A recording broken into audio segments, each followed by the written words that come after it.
Bonjour à tout le monde et merci d'être présent dans cette présentation des retours d'expérience client. Donc aujourd'hui, nous avons le plaisir d'accueillir Blandine Simon dans le cadre d'un des projets que Do Web Teamwork a mené chez notre client Gitect.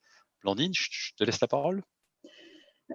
Bonjour, donc effectivement, Blandine, je travaille dans le secteur automobile depuis 20 ans, en supply chain, logistique fournisseur, achat, puis responsable SNOP pendant assez longtemps, une longue période, puis aux achats, chef de projet performance et outils de digitalisation aux achats. Et dans ce cadre-là, quand nous avons évoqué le sujet de mettre en place IBP, je suis devenue assez naturellement chef de projet du déploiement. Donc, nous allons vous faire un retour d'expérience de notre projet. Donc, tout d'abord, vous parler du groupe Gitect pour comprendre un peu le scope du projet, pourquoi on a décidé de mettre en place ce type de projet IBP, les avantages et les objectifs pour nous, et puis chez nous, step by step, comment on a fonctionné et déployé le projet IBP. Quels sont les gains que nous avons avec IBP, le choix du prestataire et puis une conclusion où on pourra sans doute échanger. Alors, rapidement, le groupe Gitect donc, a 3 branches principales. La première, des composants automobiles et principalement des directions de voitures pour l'industrie et constructeurs automobiles. Puis des roulements, Coyo, et des machines-outils pour diverses industries. Côté client, nous avons les principaux clients reconnus, groupe PSA, l'Alliance Renault-Nissan, Toyota, et puis les clients allemands, BMW et Daimler. Donc l'activité automobile représente environ 85% et Gitect est environ le 18e équipementier automobile mondial. Donc, c'est un groupe international, comme je viens de le dire, un groupe japonais. Donc, nous avons de nombreux sites dans le monde, au plus près de nos clients, à la fois côté développement et sites de production. L'Europe est la plus petite région du groupe. Néanmoins, ça reste très important pour la maison mère japonaise, puisque c'est en Europe que nous avons les clients automobiles un peu premium. Voilà. En Europe plus précisément, puisque c'est le scope de notre projet où nous commençons en Europe sur la partie division automobile. Donc nous avons 6 pays différents et 7 usines différentes qui fabriquent des directions et composants automobiles. 4600 personnes et le siège du groupe est en France, à Irigny, à côté de Lyon. Donc, à noter que toutes ces usines donc, qui dépendent du siège sont également clients et fournisseurs entre elles. On en reparlera plus tard, c'est pour ça que je mentionne ce petit détail. Alors enfin, pourquoi avons-nous décidé de mettre en place un projet IBP chez nous? Donc, tout d'abord, nous sommes dans le secteur automobile et nous avons la chance d'avoir une grande visibilité moyen à long terme sur nos projets, que ce soit les projets potentiels en cours d'acquisition, puisqu'on parle de plateformes et de véhicules automobiles qui sont décidés très en amont. Et puis, nous avons la chance de bénéficier du marketing du marché où on a une projection de volume d'activité sur les prochaines années. Donc, c'est vrai que c'est assez rare. Toutes les industries ne bénéficient pas de cette visibilité. Enfin, on a un groupe japonais qui a l'habitude d'investir sur le moyen, voire très long terme. Donc, nous avons un suivi, par exemple, très détaillé de nos charges d'usine pour anticiper et optimiser nos usines. Donc, on a vraiment une culture du business plan dans le groupe. Ensuite, on a donc un process SNOP qui existait depuis longtemps, qui est plutôt une vision stratégique pour le top management et pas tellement opérationnelle. Enfin, on a plusieurs usines différentes avec des systèmes IT différents. Je pense que c'est une problématique assez répandue. Suite à des rachats successifs, je dirais, tout le monde ne bénéficie pas du même outil, ou disons qu'on est en train de standardiser mais qu'on n'a pas terminé l'ensemble des mises à jour. Donc, de ce fait, notre SNOP se passe dans Excel. Comme beaucoup de personnes, je pense, l'outil privilégié du business planning reste Excel. Donc, forcément, on a des problèmes liés à cette utilisation. Donc, c'est bien beau d'avoir un beau planning qui se projette à plus de 5 ans. Néanmoins, il n'est pas partagé dans les outils ERP, pas partagé dans la supply chain. Et les conséquences, c'est que pour faire un budget, le processus budgétaire est vraiment long et fastidieux. Il n'est pas optimum. Et on manque de réactivité dans la supply chain en cas de fluctuation de volume de la part de nos clients. Et puis, c'est de la perte de temps, éventuellement de l'insatisfaction de nos clients, puisqu'on met du temps à répondre à leurs sollicitations. Donc, voilà, ça manque de réactivité et d'agilité. Alors, pourquoi IBP? Les avantages que nous, on a vus dans IBP, alors le premier, on vient de le dire, c'est Excel. L'interface Excel, c'est puissant, c'est intuitif, c'est sûr, c'est user-friendly et c'est familier pour les utilisateurs finaux. C'est un environnement qui ne les perturbe pas, c'est vraiment très appréciable et apprécié. Le fait d'avoir différents outils IT, système IT, le chargement des données, les master data dans l'outil IBP est assez flexible, donc ça permet d'avoir plusieurs sources de données différentes. C'est assez flexible. Et même d'ajouter à la main en manuel certains sites qui peuvent ne pas avoir du tout de SAP ou de système, c'est très avantageux. Et puis, bien évidemment, un système SNOP qui est partagé à l'ensemble de la supply chain instantanément. Donc, pour nous… Oui, ce que je peux peut-être rajouter, Blandine, si tu me le permets, c'est qu'effectivement, Excel est la partie user interface des utilisateurs, c'est la partie apparente qu'ils manipulent. Et bien entendu, les données sont consolidées dans une base de données qui est dans le cloud. Et donc, toutes ces données sont bien centralisées dans une base. Elles ne sont pas justement dans Excel, comme c'est souvent le cas, et qui cause la majorité des problèmes quand on utilise Excel en standalone. Voilà. Et donc, IBP, voilà, on a trouvé que c'était rapide, flexible et intuitif. Maintenant, ce que je disais, c'est que le SNOP, ça permet de partager toute notre supply chain qui est complexe. Donc, un petit point, donc on a un groupe international, donc on a des approvisionnements depuis l'Asie d'électronique, par exemple, ou depuis notre maison mère, où on a besoin d'avoir une visibilité à long terme. On a aussi des matières premières, des aciéristes où on est obligé de réserver la matière 6 mois en avance. Donc, on est vraiment obligé d'avoir une vision moyen-long terme. Complexe du fait des 7 usines différentes qui sont clients, fournisseurs les uns des autres. On a un tissu de fournisseurs où, en fait, on a beaucoup de métiers différents, de la plasturgie, fonderie aluminium, ou usinage, forge, électronique, évidemment. Donc, c'est assez complexe et on a des niveaux de nomenclature qui ont fait bondir Daniel, justement, puisqu'on a jusqu'à 9 niveaux de nomenclature dans nos produits. Et donc, on était un petit peu inquiet quant à l'intégration de toute cette complexité. C'est clair. C'est un des paramètres de l'implémentation JTECT, avec la reprise des nomenclatures sur plusieurs niveaux, sur beaucoup de niveaux, et qui amène beaucoup de détails dans IBP.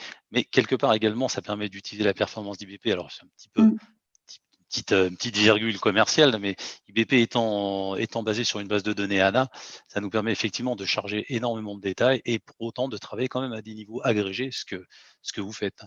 Voilà. Oui. Donc, les principaux objectifs pour nous dans la mise en place de IBP, évidemment, c'était de mettre en ligne notre business plan avec l'activité de volume et puis d'avoir une projection de chiffre d'affaires de nos produits et puis des gaps par rapport au budget.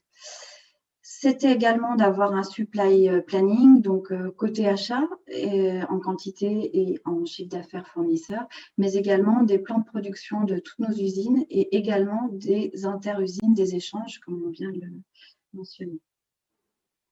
Enfin, un pilier très important dans notre contexte automobile, c'est les scénarios. On est très sollicité par les constructeurs automobiles qui sont assez exigeants pour 1 à 2 fois l'an, qui nous consultent sur l'ensemble de leurs véhicules. Est-ce qu'on est capable de faire les 2-3 prochaines années? Et donc, c'est assez long et fastidieux à documenter. Et également à la demande, si un véhicule a un gros succès commercial, on doit être capable de répondre assez rapidement à des enquêtes capacitaires complexes. Donc voilà, pour nous, c'était être capable de faire des scénarios dans l'outil IBP et de pouvoir répondre facilement à nos clients. Et de prendre la décision make or buy en fonction des capacités de chacun des sites. Oui, j'en En parlerai particulier. après. Mmh. Et puis enfin, le côté capacitaire, donc je l'ai dit, on suit avec attention sur le moyen long terme les taux de charge de nos usines et de nos machines, nos détails de machines. Donc, c'est quelque chose qui est ancré chez nous pour pouvoir répondre également aux enquêtes capacitaires de nos clients et optimiser nos chaînes de production. Donc, il y a la côté capacitaire, côté fournisseur, où on veut pouvoir enregistrer des contraintes, des limites capacitaires et pouvoir être alerté et anticiper en cas de besoin. Et puis, les plans de charge de nos usines, essayer de nous alléger, nous faciliter la tâche avec l'outil IBP. Donc, le projet chez nous, step by step. Donc, bien sûr, il faut pouvoir découper son projet en plusieurs délivrables faciles et que les clients finaux, key users, voient vraiment l'avancée du projet au fur et à mesure. J'ai mis la première étape qui est le POC, donc Proof of Concept. Pour moi, c'est vraiment très important de prendre le temps d'en faire un avec votre prestataire. Ça vous permettra vraiment de comprendre l'outil, la philosophie et les enjeux par rapport à votre business. Donc, on a décidé de lancer le projet et le kick-off, la réunion officielle en février 2019. Et on a fait le premier go live à peu près 6 mois plus tard, en octobre 2019. Donc, j'ai bien mentionné l'état blueprint, donc cahier des charges détaillé dans le document, parce que pour moi, c'est vraiment très important. On a passé beaucoup plus de temps que prévu sur le sujet, mais c'était nécessaire. Voilà, on avait un niveau de complexité quand même assez important. Donc, phase à ne pas négliger et bien préparer les workshops avec votre prestataire, quels sont les attendus et préparer correctement le sujet. Donc, notre première étape, c'était le processus budgétaire à intégrer dans l'outil sur 5 ans, avec les multisites et les scénarios de simulation. Et puis, on verra la suite plus tard. Donc, pour la première vague, quelques chiffres d'abord. Donc, Cedoscope, c'est les 7 usines dont on a parlé. Nous avons chargé 1000 produits finis avec des besoins clients associés. 700 demi-produits où nous fabriquons en interne des demi-produits. Et également 300 demi-produits interplantes qu'on se livre entre usines. Donc, on a eu le purchase plan pour 3300 composants. Nous avons donc chargé nos 9600 nomenclatures complexes dans l'outil. Et magique, nous avons eu un temps de réponse de 3 minutes seulement. Donc, pour nous, c'est très rapide et on était vraiment soulagés et c'est assez exceptionnel. Ça prenait combien de temps avant? On le faisait en plusieurs fois parce qu'on chargeait chaque usine, l'usine client, fournisseur. Ça se comptait en heures. Et donc, les domaines business, donc c'est le plan achat avec les chiffres d'affaires de nos fournisseurs et les interusines. Comme tu parlais, Daniel, du make or buy, donc pour nous, c'est aussi très important. Pour optimiser au maximum nos charges d'usine, on a quelques produits qu'on est capable soit de fabriquer, make, soit d'acheter, buy. Donc, on a pu équilibrer nos capacitaires dans l'outil IBP. Donc, c'était peut-être prévu de le faire à une étape ultérieure, mais on en avait besoin tout de suite. On a réussi à le faire tout de suite et c'était vraiment appréciable. On est aussi capable de modifier les plans de production de produits finis, bien évidemment, mais également des demi-produits. Et du coup, quand nous sommes obligés de fermer une ligne de production pour les congés d'été, par exemple, si les clients continuent de tourner et que nous effectuons la maintenance, on est capable d'anticiper et de communiquer aux fournisseurs un plan sur 5 mois en lycée, prise d'avance, etc. Donc ça, c'est aussi très appréciable. les scénarios fonctionnent. Et puis, je l'ai ajouté, c'est très comme on vient de le dire, le processus budgétaire avant était très long et fastidieux. Donc, quand le client arrivait avec une modification de dernière minute qu'il fallait absolument intégrer, ça arrive toujours chez tout le monde, c'était l'arrachage de cheveux pour l'ensemble de la boutique. Donc, là, nous avons eu le cas et 10 minutes après, on a rechargé, on a eu le résultat et c'était terminé. Donc, très appréciable d'être flexible sur les dernières infos de dernière minute qu'il faut absolument intégrer. Voilà, donc maintenant, on a un budget fixé sur 5 ans avec des gaps possibles pour les prochains chargements de forecast et de scénarios et d'écart par rapport au budget. Et c'est là où également la technique rejoint ou permet à un certain mode de fonctionnement, en particulier avec ces temps de calcul rapides et justement ces assumptions, ces scénarios que l'on peut mettre en place en l'espace de quelques clics. Ça paraît peut-être un peu léger de le dire, mais ça ouvre des perspectives fonctionnelles au niveau du métier, tout à fait concrètes. C'est pas simplement un temps de calcul plus rapide, si j'insiste un petit peu sur le 3 minutes, c'est carrément la capacité de faire ce genre de processus et de pouvoir les rejouer rapidement, hein. Donc de 3 minutes avant, c'était plusieurs heures, voire des jours. Et donc, effectivement, cette performance, elle est mise à disposition du business, à la disposition du métier et les premiers, comment dire? Les premiers qui en bénéficient, c'est les clients qui peuvent poser des questions de dernière minute. Et je vois que tes cheveux ont bien repoussé depuis qu'IVP tourne, donc il n'y a pas de souci. Voilà, non, c'est très appréciable par un acheteur lambda qui était incapable en bout de chaîne d'avoir l'information. Donc, on l'a fait en temps réel pour le budget et ça a été très apprécié. Voilà, donc c'était le Go Live qu'on a déjà fait un exercice budgétaire cette année dedans. Donc, le step 2 qui est en cours, donc cette fois-ci, c'est l'intégration du processus SNOP dans l'outil IBP. C'est en cours et nous sommes en cours puisque nous avons eu cette période Covid et le secteur automobile n'a pas été très fan de la période Covid. Donc voilà, on a un petit peu pris du retard, ce qui peut se comprendre. Donc l'objet de cette étape, c'est donc d'être capable d'intégrer le processus SNOP, d'intégrer les fluctuations de volume mensuellement, de les cascader régulièrement à la supply chain, plutôt que d'avoir l'information qu'une à 2 fois l'an, puisque le processus budgétaire chez nous, on le fait 2 fois l'an.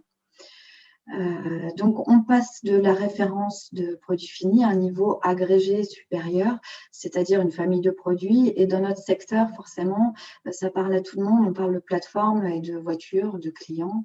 Et puis, pour nous, notre technologie et nos usines. Mais voilà, on parle de véhicules au niveau agrégé. Et on est capable de désagréger automatiquement avec les références de produits finis, puis d'écouler le calcul des besoins jusqu'au bout. Donc, on est capable, l'objet, c'est aussi d'intégrer les livraisons réelles aux clients et puis les EDI de nos clients, les commandes court terme, et puis de les réagréger au niveau voiture, véhicule, en automatique dans IBP. Donc voilà, au niveau mensuel, c'est intégrer le SNOP et avoir toutes ces fluctuations sur un horizon moyen-long terme. Les avantages du budget, mais tous les mois et puis avec des écarts par rapport au budget. Peut-être peux-tu mentionner également les gens qui participent à ce. Il est en devenir, hein, il est en train de se mettre en place, mais les gens qui sont le plus intéressés par le processus aujourd'hui et puis ceux qui sont prévus de vous rejoindre sur cette initiative Dans le SNOP? processus SNOP, Oui, donc il y a oui. le responsable SNOP ou l'entité responsable du SNOP chez nous c'est japonais, c'est le Production Administration Planning, mais ce serait de logistique centrale dans un milieu européen. Toutes les usines, les logistiques de chaque usine, et qui ont beaucoup de mal à communiquer entre usines, en fait, puisqu'ils sont clients-fournisseurs. Et puis, c'est tous les acheteurs qui bénéficient de l'information, de l'anticipation avec leurs fournisseurs. Et puis, bien évidemment, le contrôleur de gestion qui a besoin d'avoir une mise à jour plus régulière, surtout aujourd'hui avec des fluctuations comme on le connaît, où il faut être capable de s'arrêter d'un coup avec le Covid, mais de redémarrer, puis on ne redémarre pas, puis finalement. Donc voilà, il faut être capable d'ajuster au fur et à mesure plus régulièrement. Donc une jolie communauté finalement autour du processus SNOP. Oui. Et puis les sales Superbe. qui sont à l'origine. Et... Ah oui. pas Ils ne les sont pas oublier. nos amis, les sales. Ouais. Voilà, donc nous sommes en cours de cette étape-là. Et puis, les prochains steps d'IBP pour nous, ça sera de travailler. La prochaine étape, on l'a appelée Project, c'est-à-dire essayer d'inclure dans l'outil IBP les projets potentiels ou en cours d'acquisition pour lesquels on n'a pas encore de nomenclature dans notre outil ERP, dans SAP. Puisque nous, à notre horizon 2 voire 3 ans, les projets représentent beaucoup dans notre business plan. Donc, c'est assez pénalisant de ne pas les voir. Enfin, le step suivant, ça sera capacitaire. Donc, j'en ai déjà discuté. La partie supplier, être capable d'enregistrer les contraintes des capacitaires de nos fournisseurs et d'être alerté. Ça nous permet d'être beaucoup plus réactifs sur les enquêtes capacitaires des constructeurs automobiles. Et enfin, essayer de nous alléger la tâche sur le suivi des chargements de nos usines et de nos machines que nous faisons, que nous optimisons. Et le dernier step, bien évidemment, c'est essayer d'étendre l'outil IBP à d'autres divisions, à commencer par les bearings en Europe, qui ont aussi environ 7 usines. Voilà. Alors, qu'est-ce que nous estimons gagner avec cet outil IBP? Tout d'abord, le temps. C'est certain, on en a déjà parlé. Que ce soit pour le processus budgétaire que nous faisons au niveau annuel, mais 2 fois l'an. La communication, pareil, avec notre maison mère au Japon sur la visibilité de notre business plan. Niveau mensuel, avec la mise à jour des volumes, avec les logistiques des usines. À la demande, quand le client nous sollicite ou en interne, quand nous avons des études à tout point de vue. C'est également une opportunité d'éviter de perdre de l'argent, je dirais, grâce à l'anticipation des ramp-up, d'anticipation des problèmes. On peut éviter des transports exceptionnels ou des avions, par exemple. Qui n'a pas fait un avion avec des composants électroniques dedans depuis l'Asie? Ça coûte vite très cher. Également anticiper les ramp-down, les fins de vie des produits ou des changements d'articles dans la nomenclature, ça arrive très souvent. Et donc, le jeu, c'est d'éviter trop de stock mort. Je pense que ça concerne aussi beaucoup de monde. Et puis, le dernier axe, c'est la satisfaction du client, puisqu'on répond beaucoup plus vite aux enquêtes. On est beaucoup plus précis, exhaustif et fiable. Et je dirais les clients, ce n'est pas seulement les clients finaux, constructeurs automobiles, c'est vraiment les clients en interne, que ce soit l'acheteur qui a une visibilité sur son portefeuille, l'usine en logistique ou le contrôleur de gestion à qui on pourra répondre beaucoup plus vite à l'étude en cours. Voilà. Ensuite, le choix du prestataire. Donc, nous avons choisi Teamwork, qui est un partenaire solide de longue date avec Gitect. Nous avons particulièrement apprécié l'expérience sur la supply chain et les démonstrations d'outils IBP. Appliquer vraiment business, c'est très parlant. Donc, à ne bien faire, prendre le temps de faire des démos et comprendre l'outil. Le POC que l'on a réalisé avec Teamwork, qui était vraiment très instructif, et puis on est allé assez loin dans le POC. Et puis côté relations humaines, les consultants ont toujours été très positifs, un bon relationnel, constructif dans la recherche des solutions, à l'écoute, et puis disponibles, et puis je dirais flexibles aussi. Covid, pas Covid, ou retard, etc. Nous avons apprécié la flexibilité. En particulier sur le POC, donc les relations, j'en témoigne, effectivement, c'est agréable de travailler avec Gitect. Et sur la partie du POC, effectivement, les clients généralement viennent de leur propre monde informatique, et IBP, c'est quand même un changement notable dans la façon d'aborder la supply chain, avec plein de fonctionnalités. Et du coup, ce POC permet vraiment d'illustrer déjà des choses et de rendre possible de visualiser certains processus qui étaient jusqu'avant ça et éventuellement totalement impossibles, on va dire. C'est clairement un excellent exercice. Ça prend un peu de temps, mais de toute manière, c'est comme tu Mais le on disais s'y tout à l'heure, retrouve. c'est voilà exactement. Il y a un Ça retour permet de sur faire un investissement blueprint. évident, oui. Et puis, nous, ça nous a permis également d'investir les directeurs, d'obtenir le lancement du projet, les investissements, puisqu'on a fait une vraie belle démonstration. Et ça leur parlait parce que quand on parle vraiment de notre business, c'est beaucoup plus parlant qu'une démonstration lambda. Et de mémoire, je crois même que le POC a été présenté par vous, ou en tout cas conjointement avec nous.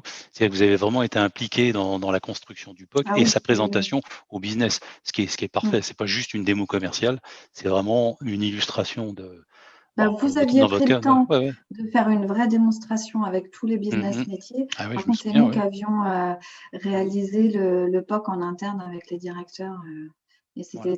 c'était vraiment parlant. Mm.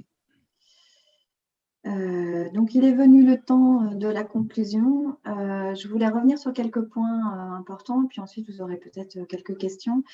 Donc, je l'ai répété plusieurs fois, mais on vient de le dire, c'est vraiment s'imprégner du produit, de faire des démonstrations pour comprendre la philosophie d'IBP, comment ça fonctionne, et puis les implications pour votre propre business et les adaptations peut-être qu'il faudra faire. Voilà. Prendre le temps de réaliser un POC et de se l'adapter, et ça permet vraiment de voir, d'identifier certains problèmes. On ne résout pas tout dans le POC, évidemment, mais au moins, on a bien pointé du doigt. Après, on prend des raccourcis pour un POC pour faire une démonstration, mais au moins, on a identifié les problèmes à résoudre, que nous avons réussi à résoudre d'ailleurs. Bien préparer les workshops, donc savoir quels sont les attendus des consultants en amont, et ça prendra peut-être plus de temps que ce que le prestataire veut bien vous dire, et c'est important et essentiel. Je vais enfoncer quelques portes ouvertes, ça paraît évident, mais c'est bon de le rappeler. Il faut avoir des key users impliqués et des directeurs qui sont concernés et présents, parce que ça implique vraiment toute l'entreprise. Donc, forcément, faire des comités de direction régulièrement pour les réimpliquer. Donc, nous, il y a le directeur du sales, le directeur logistique centrale, supply chain, directeur achat, directeur IT, et puis directeur financier. C'est important de garder ça à l'esprit. Et puis, il y a effectivement, parce qu'il y a aussi une contrainte budgétaire liée au projet, c'est quand même un investissement en ressources personnelles. C'est important de se l'approprier en interne. Et puis, ça coûte aussi de l'argent. Donc, il faut que tout le monde soit vraiment meneur et partie prenante dans le déploiement de l'outil. Et dernière remarque qui paraît peut-être encore évidente, mais c'est très, très important, c'est le data cleansing. C'est-à-dire que le nettoyage des bases de données, c'est très important parce que là, on vient de le dire, on peut avoir plusieurs outils IT différents ou des utilisations de l'outil différents. Donc, c'est très pénalisant. La non-standardisation est très pénalisante in fine dans IBP. Ce n'est pas le sujet de IBP, mais c'est un sujet à part entière qu'il ne faut pas sous-estimer. Donc, il faut vraiment aussi inclure quelqu'un qui est responsable de la data management et qui va être en charge de nettoyer un petit peu. Voilà, de mon côté, c'est terminé et on est très satisfait d'IBP et on espère continuer nos steps petit à petit, le déploiement. Précis et concis, effectivement, donc l'avenir nous le dira. En ce moment, c'est un peu chaud avec le Covid, comme tu le disais tout à l'heure, mais effectivement, il y a les éléments de projet qui arrivent, pour lesquels, effectivement, on se réjouit de continuer à travailler ensemble sur, en particulier, le capacity management et les capacités que proposera, bien entendu, IBP dans ce sens-là, et plus encore, si besoin, bien entendu. Voilà. Merci Blandine. Il nous reste maintenant il nous reste maintenant aussi à répondre aux questions, donc n'hésitez pas, c'est un plaisir. Et Blandine est là, en chair et en os, prête à vous répondre.